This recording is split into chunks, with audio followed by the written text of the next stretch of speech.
So have you ever felt like you're spinning on wheels, you're doing a whole lot in a day, but at the end of the day, you feel like nothing much is done? My mentor once said, you are burning the wheels, and after the smoke is gone, you realize that your vehicle is still in the same place. Well, I very much identify with that. That's why I wanted to make a video about it. Ever since I discovered Gary Keller's book, The One Thing, it has completely changed the way I view productivity and the way that I set up my day going forward. So I think a little bit of an intro. Yeah, I think for me, I'm this person who always has ideas, and I'm a starter. I love starting things. I love being involved in figuring things out, and I love good ideas, whether it's business from a creative aspect, whether it's design, etc. I'm that person. But I think the challenge with that is that really getting to a place where you learn to say no, I think it took me such a long time, because I then take on every single good idea that comes along. But more than that, I think over time I realized that it is really based on how I see myself and how I see my worth. Because when I truly looked at it, yes, it's all good that I want to be involved in projects. It's all good that I want to help people and that I want to make a difference. But it also meant that I don't value myself enough to learn how to say no and not do too many things and too many tasks, that it ends up compromising my long-term vision and what I need to achieve, but also being honest and unselfish enough for the people that are asking me to help them on their projects to say no, because I feel like sometimes it really helps to get to a place where you're able to say no, because then they can get somebody who can give them 100%, rather than me, out of being eager and wanting to help, saying yes, only to find that I can truly only give 20% to this project. So I'll speak about some of the things that I've learned from the book, and maybe give some pointers that are from the book. And I hope that you get to pick up the book yourself if you are, a person who's like me and needs just a little bit of discipline and to hone in the right things and the right tasks to move things forward. Also, I'll be doing more series like these where I'm either just reflecting on the things that I'm learning, speaking about the books that I'm reading, podcasts that I'm listening to, and just ideas that I have in my head. I think it's also just quite cool for me to get to know you and you getting to know me with regards to just how my brain works. And if that interests you, I really hope that you get to stay on this journey. Again, something like YouTube. Guys, I've been saying, welcome back on YouTube. It's great to be back, and I'm finally at a place where I feel comfortable enough to fully just come on here, document this. I think firstly for myself, I realized that YouTube for me is more about documenting this for myself as I grow, so my kids can watch it. But also as a byproduct, I feel like there's a lot of different versions of Umawanda who struggled with the things that I struggle with, and I hope that whatever small addition I can help to solving that, it does. Let's get straight into it.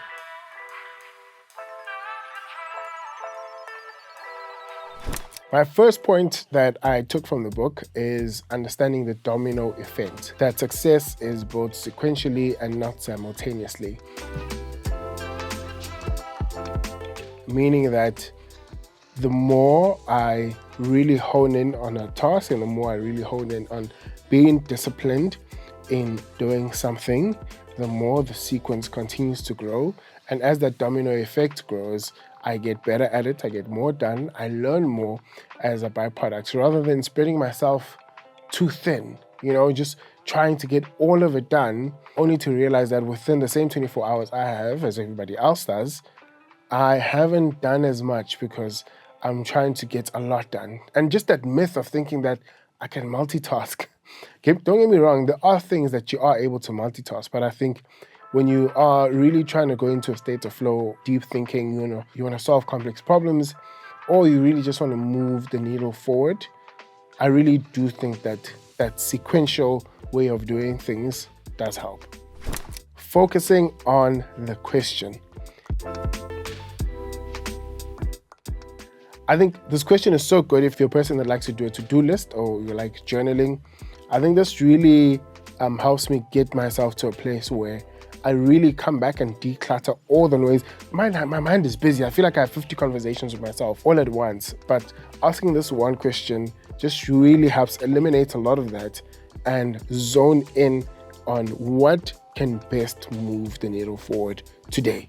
And that question is, what's the one thing I can do such that by doing it, everything else becomes easier or unnecessary? I think that's such a good question because it really narrows down to, okay, there could have been 10 things on a to-do list.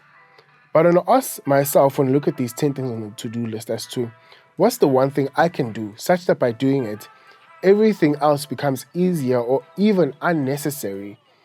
And it really, I think, just highlights your top three. Then from the top three, you then go down again. But okay, what is the one thing out of these three that I can really do that can move the needle forward? So I really realized that also by doing that one thing, I realized that everything else that I need to do within the day, whether it's answering emails and getting back to clients, etc., becomes so much more easier because I feel like I have a weight that's just been lifted off my shoulders, and it makes everything else so much lighter to do because there's a sense of accomplishment, a sense of success, and a sense of, okay, this thing is moving forward. So yeah, I think I encourage you to ask yourself that question. If you can tell that you need to declutter, there's a lot that's going on through your mind. What's the one thing I can do such that by doing it, everything else becomes easier or even unnecessary? Next point is go small in order to go big. Like, understanding that extraordinary results really come from focus. And I'm sure you always often hear a lot of people speak about the state of flow, being in a place where you are just so focused in doing what you're doing that ideas are flowing easily. You have almost near to no distractions, your social media is off, and you have a good 1 hour of knocking down what you have to do.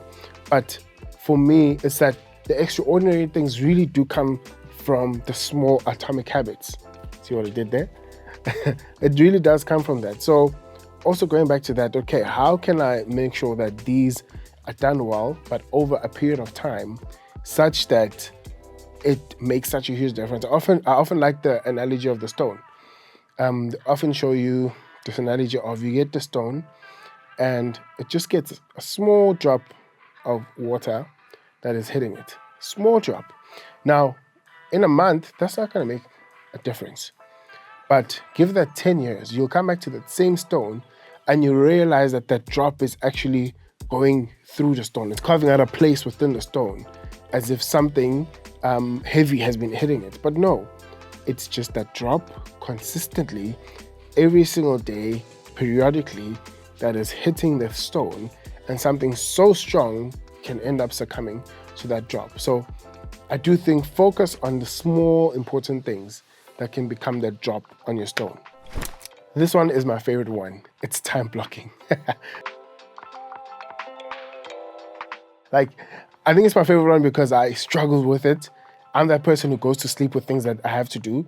And when I wake up, I just want to get things done.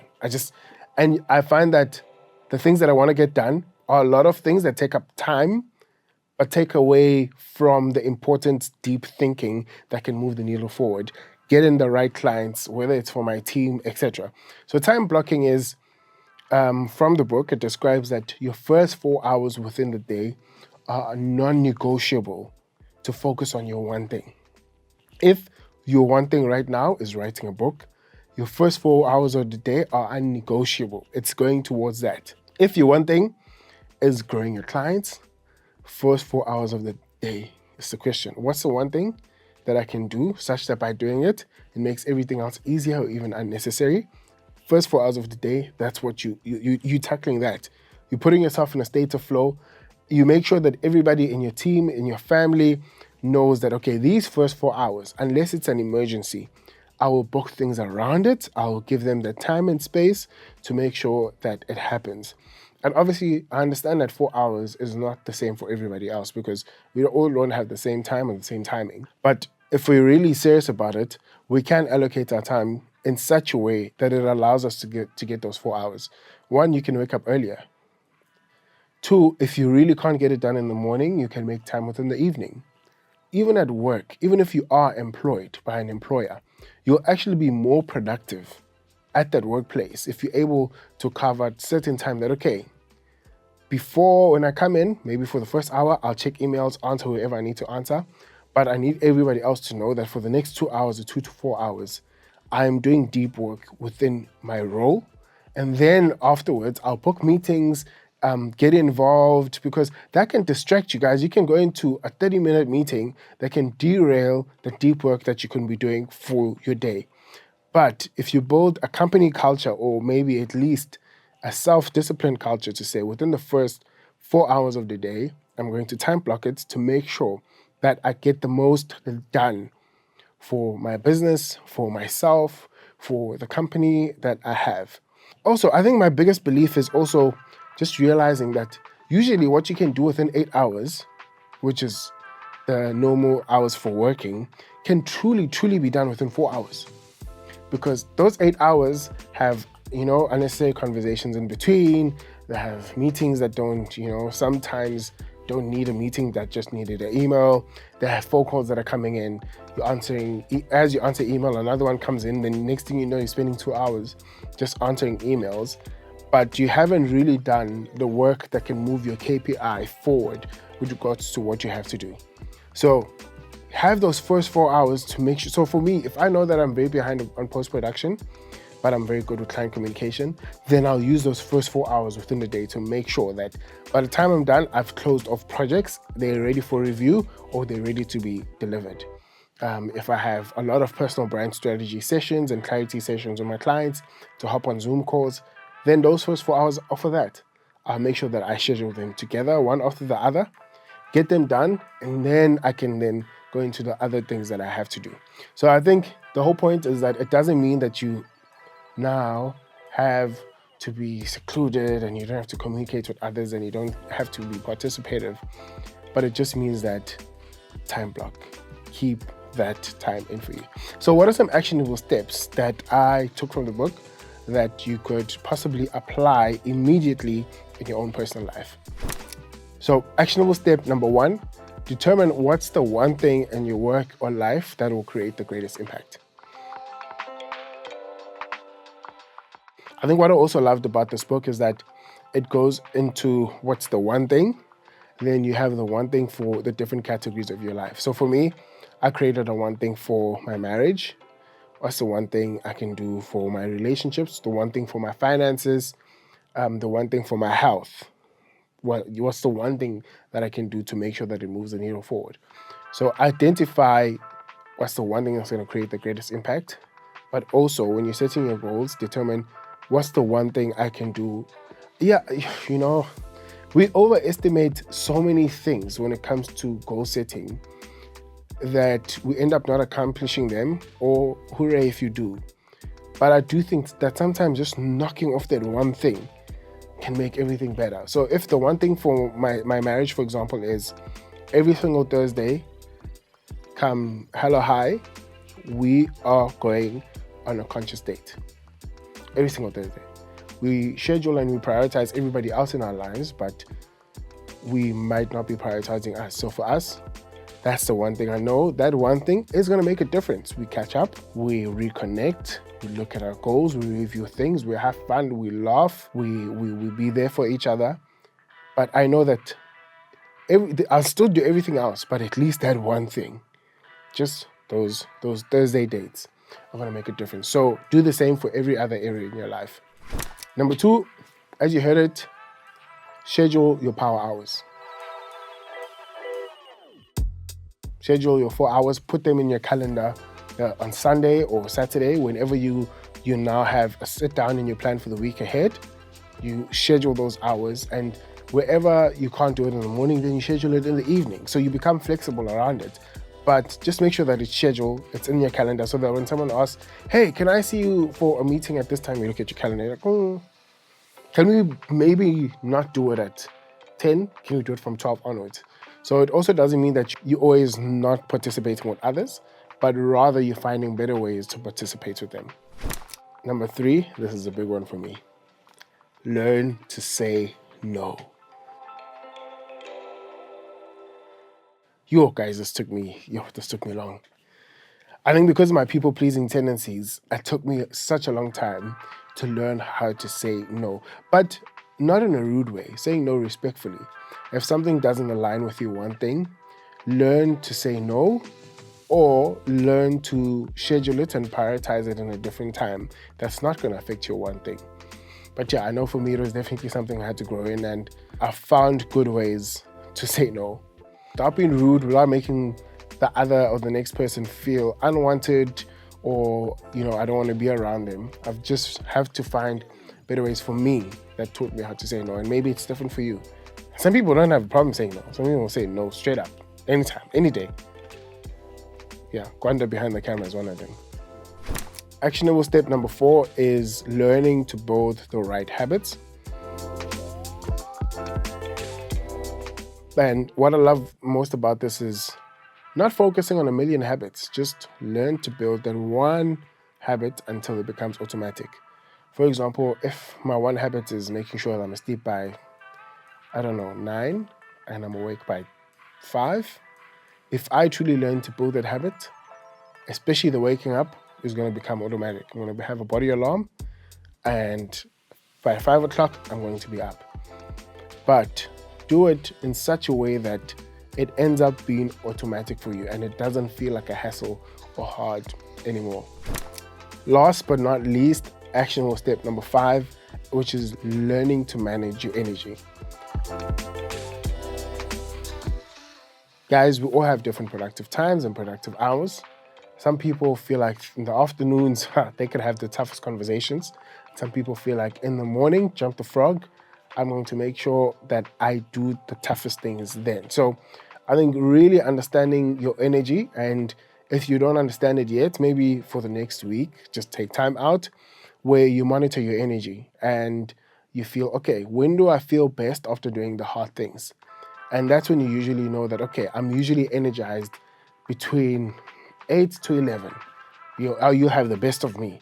Or some people like, I'm very energized from 12 to 3.